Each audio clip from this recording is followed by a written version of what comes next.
পাহাড়ি সশস্ত্র সন্ত্রাসী সংগঠন কুকিচিন ন্যাশনাল ফ্রন্ট KNF এর ইউনিফর্ম তৈরির জন্য আনা হয়েছে এমন সন্দেহে বিপুল পরিমাণ থান কাপড়ের রোল ভর্তি একটি কাভার্ড ভ্যান জব্দ করেছে চাঁদগাঁও থানা পুলিশ। সোমবার রাতে চাঁদগাঁও থানাধীন কালুরঘাট শিল্প এলাকার ওয়েল ফেব্রিক্স কারখানা থেকে কাপড়গুলো জব্দ করা হয়। এটি আওয়ামী লীগ নেতা ও সাবেক MP আব্দুস সালামের মালিকানাধীন গার্মেন্ট কারখানা। এ ঘটনায় 4 জনকে জিজ্ঞাসাবাদের জন্য আটক করা হয়েছে। তিনি জানান, গোপন সংবাদের ভিত্তিতে তাদের টিম ওয়েল ফেব্রিক্সে অভিযান চালিয়ে থান কাপড়ের রোল ভর্তি একটি কাভার্ড ভ্যান জব্দ করে 4 জনকে ঘটনাস্থল থেকে আটক করা হয়েছে।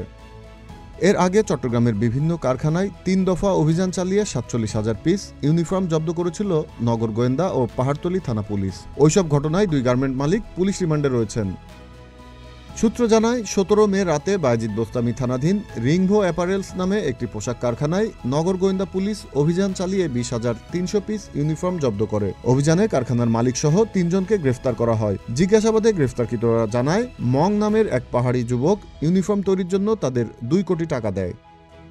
এছাড়া 27 মে নগরীর DT রোডের নূর ফ্যাশন অ্যান্ড গার্মেন্টস থেকে আরও 15,000 পিস ইউনিফর্ম জব্দ করা হয়। এ ঘটনায় গার্মেন্টস মালিককে গ্রেফতার করে পুলিশ। 50 লাখ টাকার চুক্তিতে তারা এসব ইউনিফর্ম তৈরি করছিল।